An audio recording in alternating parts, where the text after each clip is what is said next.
right. Good evening, guys. We are back again on Glascast Podcast, your weekly, very interesting and intriguing podcast that gives you important conversations that are evidence and factually based.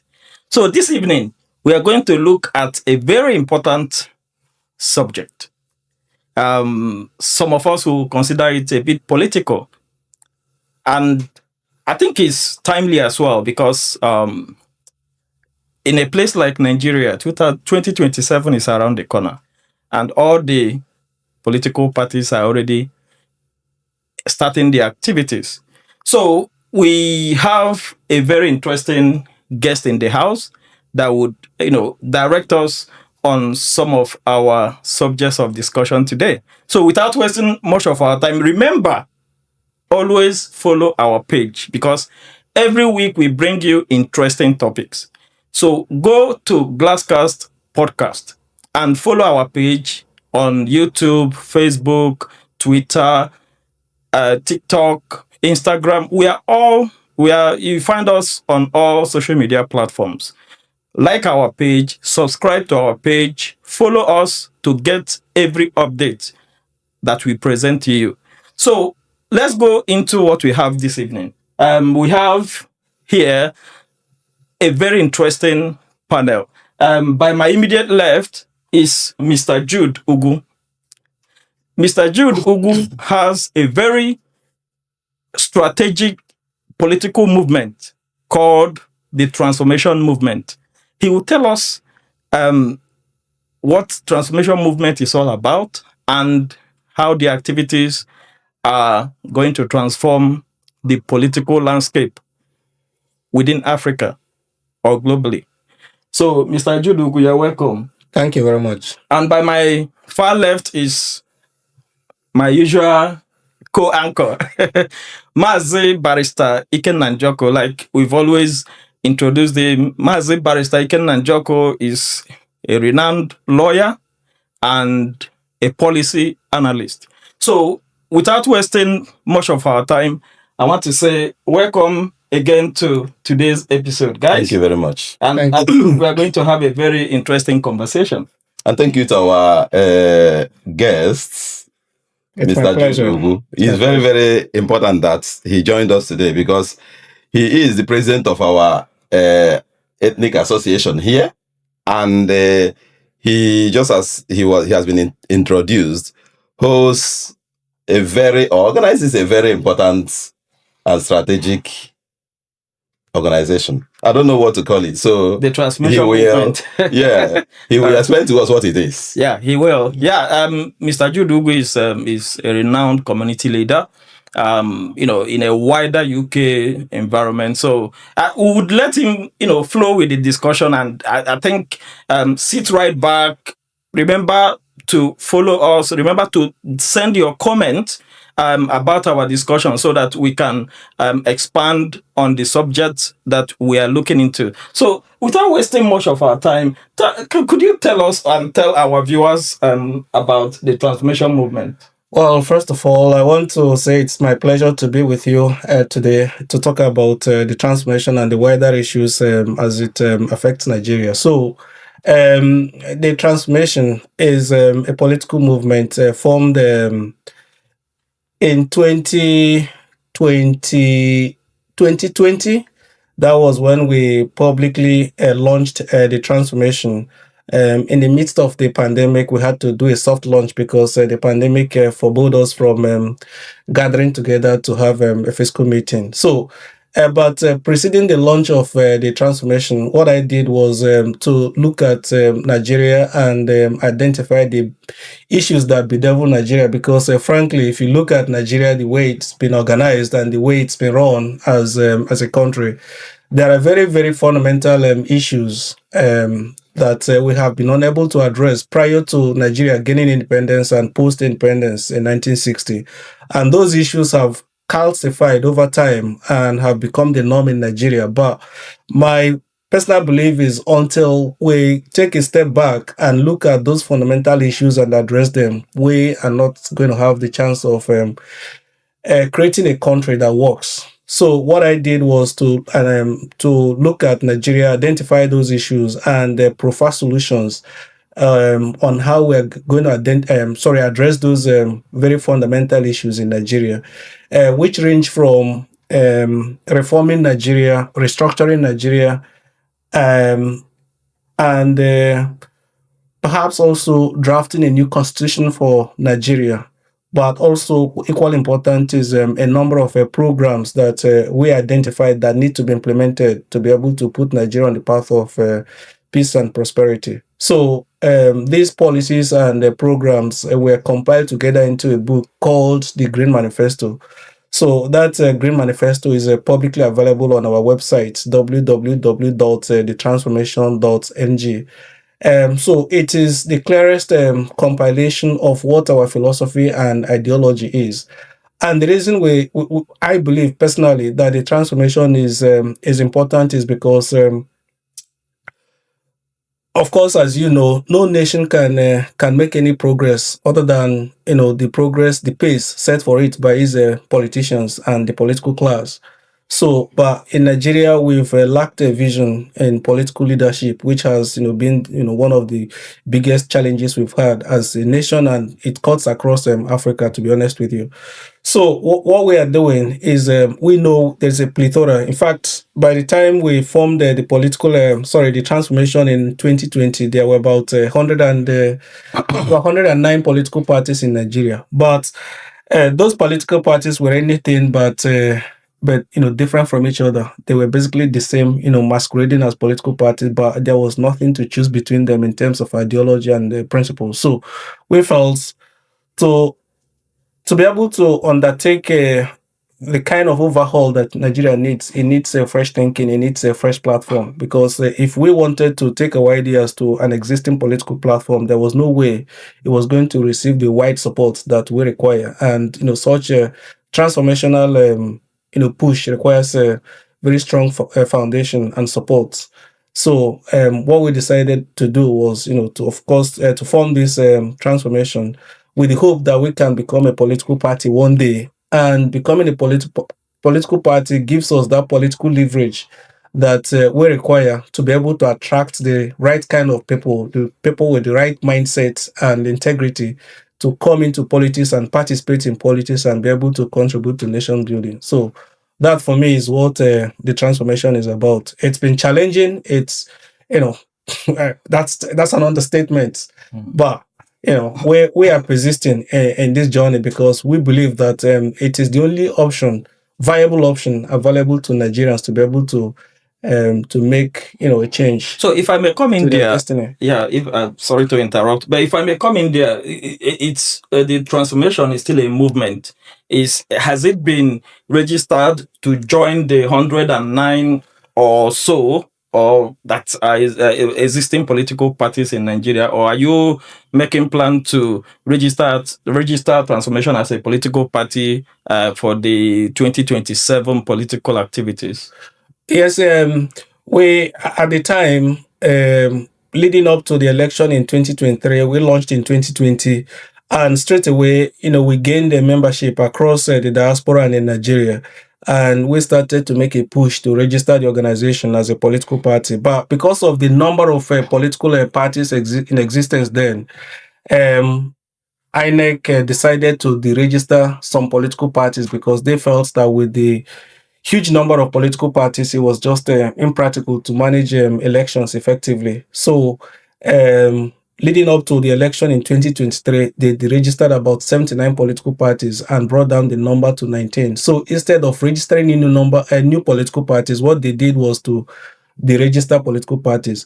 But after the 2023 election, we've started again to push for registration, and we are still in the process of pushing for registration.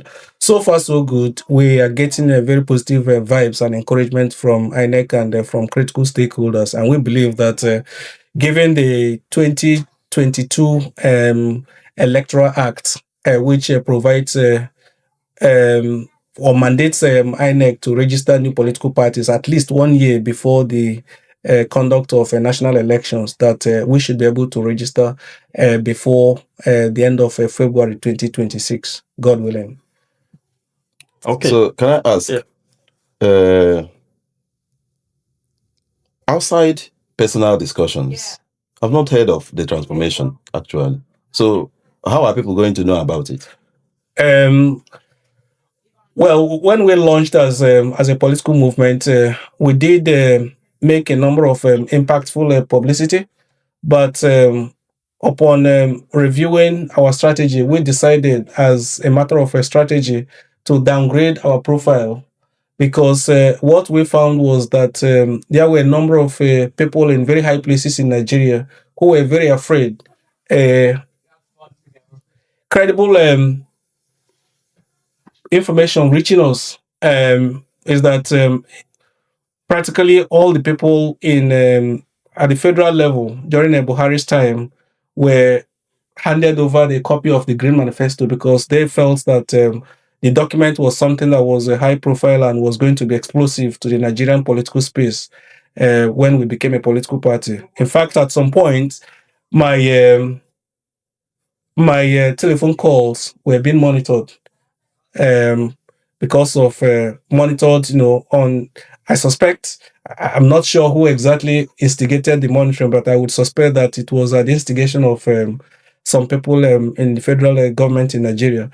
So we decided that it was better for us to downgrade our profile and try to register as a political party before we would then begin to push the transformation agenda. So that's why if I may interject, sorry. Yeah. If I may interject, are you trying to say that former President Buhari kind of and his government stole some of your ideas from the Green Manifesto?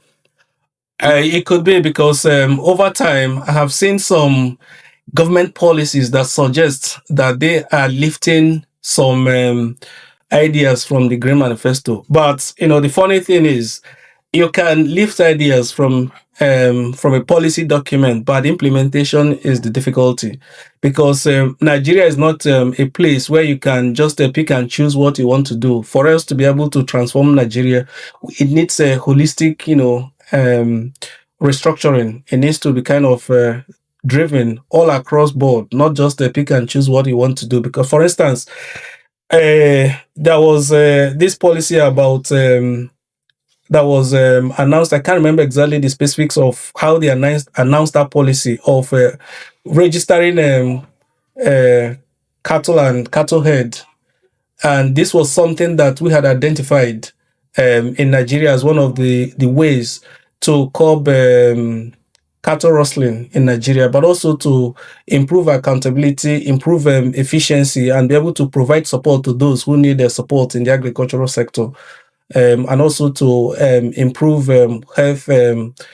healthcare and public health, because people need to be able to know where their meat is coming from. So they announced that policy, and for me, when I read that policy, it seemed to me as if it was something that was lifted out of the Green Manifesto and several policies like that. So when okay, I'll let seeing how how shoddy they have been in implementing this policy, can just tell you that it's not easy to just go and lift a policy document and make an imitation of that, because you've seen something that is attractive and you want to do it, but you need to have the right framework to be able to do that. Yeah, because something is coming to mind here. If you are talking of the policy, I'm guessing is what Buhari's government brought in that they called Ruga. And, Nigerians were, they expressed their dissatisfaction with that government policy. So if what I'm thinking is what you brought in your manifesto that particular government lifted. No. This is totally unconnected to Ruga. It's completely different. What we proposed in the manifesto was just a way for animal farmers to be able to register. Each cattle would have a specific number such that you'll be able to trace that cattle from birth to, from cradle to grave, so to say, from birth until it is either, processed for meat or maybe it dies or whatever. But you have to have a record of that animal, and that record allows you to be able to have transparency on ownership of that property. It also allows you to know the source of meat. For instance, if you have butchers, butcher, when they go to purchase the meat, they should be able to record the number of the cattle they've bought, so that you can trace it. If there is a health issue that arises, from that particular source of meat, then you can trace it, to the particular butcher that processed the meat, and then to the farmer that sold the meat, and you can trace it, back to to source, and be able to deal with the problem. And So you don't it think has completely nothing to do with and you it don't at think all. your project is could look a bit like a white elephant project, because you are talking about animal database, when even the Nigerian population, there is no database that is workable in establishing first the population of Nigeria. You remember what happened during election in 2023? There is no working database for even the humans, and you are proposing a database for the cows. No, it's not a white elephant project at all. I think it's well thought out, and as I said, Nigeria requires a holistic approach. And what we're saying is not that we would have a database for animals, to the detriment of humans. Obviously, in parallel to that, we also have proposed a number of policies and programs to be able to improve um, accountability and data in Nigeria. For instance, on population, we proposed a number of policies that would help us to actually determine, just at the press of a button, the number of people in Nigeria, both tracking birth, tracking death, tracking people who are coming to the country, and tracking people who are leaving the country. And this will be digitized such that at the press of a button, to the nearest maybe 100 people or 1,000 people, as is obtained in other developed countries, you'll be able to know the population of the country. So I think I want to go back a little bit to the transformation, and there's a common balance that says he who pays the piper dictates the tune. So how is the transformation funded? The transformation is funded through the contribution of people of goodwill. It's surprising how many people are dissatisfied with the current status of Nigeria. People who are in the diaspora, people who are back home, and you see the sacrifices that people are making, both contributing cash and kind, to make sure that the work we do continues to go on. So the transformation is completely funded by the members of the transformation, and we've made a very strategic decision not to go out and ask any wealthy person for money, because we don't want anybody that will come to the transformation and be able to use their wealth to influence decisions in the transformation. So it means that those who are aware, they can become members, but you will everybody, not go it's entirely open to every Nigerian, regardless of your wealth. But when you come into the transformation, you have to abide by our rules. You have to know that everybody has an equal stake.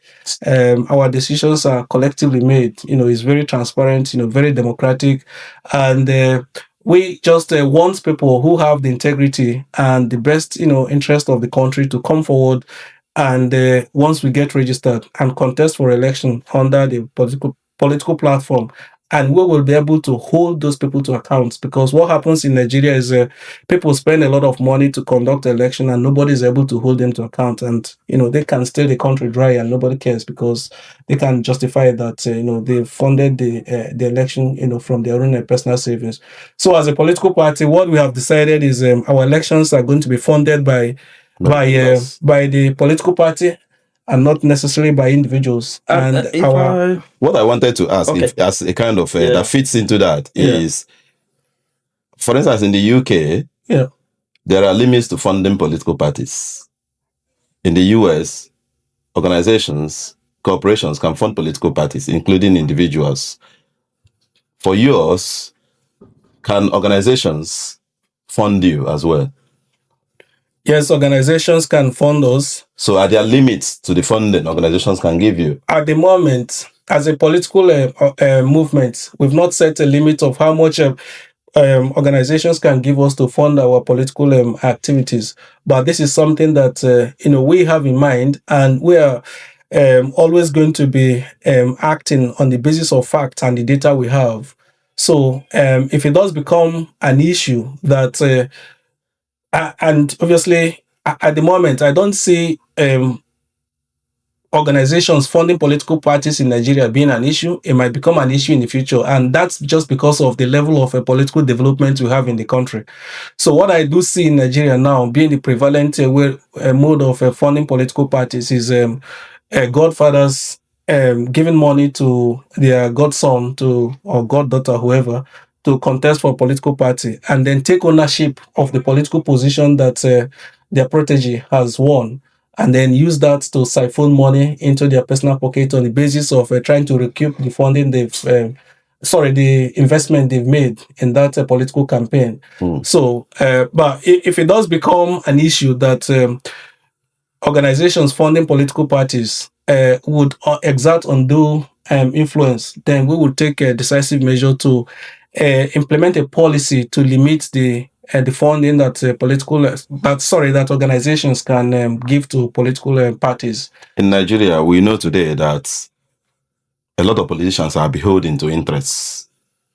So, are you people going to wait until organizations start funding you and start dictating for you what you are supposed to do? Or are you going to arrest it now before it starts happening? Because part of being proactive is to prevent such things, from happening at all. So if transformation, which, as you said, is priding itself on changing the Nigerian narrative as it is here, especially the political parties, do you think it's advisable for you, as you said, to wait until that problem arises before you start, curbing it? Well, like I said, we are an organization that operates on the basis of facts and data.